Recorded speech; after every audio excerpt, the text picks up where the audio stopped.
mahirap kasi mga key players din namin. But yun nga, parang binibigyan din nila kami ng lakas ng loob na laban lang kami hanggang dulo kasi nandiyan pa rin naman sila to support us.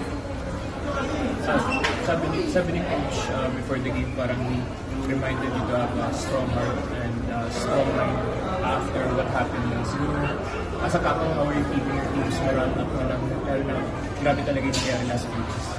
Siyempre siguro emotionally, like alam naman natin yan na mahirap talaga. But yun yung sabi nga namin sa isa't isa na magkapitan na talaga kami. Kasi wala like accident talaga.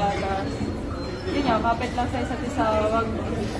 Yun nga, parang nakakasad. Pero nandiyan yung mga teammates namin to cheer us up.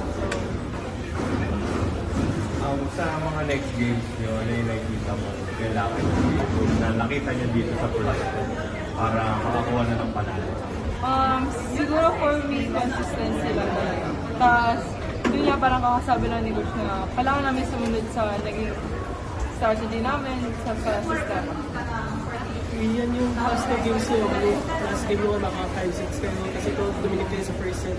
Gano'n kalaki yung boost na lang yung para sa inyo heading forward na kahit na nawala kayo ng key players, nandun pa rin yung fight na pinapakita natin. Siguro yung nag-5 set, tapos okay yung level namin ngayon. Siyempre, nakakatuloy na sa amin ng sobra. Since parang, lalo na sa mga rookies namin, lalo na naglalaro sila ngayon, na maboost yung confidence din nila and yung confidence nila.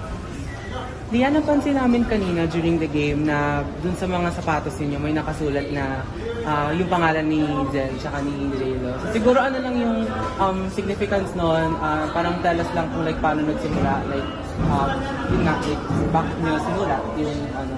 Siyempre, sabi nga namin lahat na i-dedicate namin itong game namin sa kanilang dalawa. And lalo na kami mga seniors kami nila AC and Tap. Sobrang close kami kasi talaga nila J-Lo at Zel. Kaya para sa kanila itong season namin. Kanina nakita namin si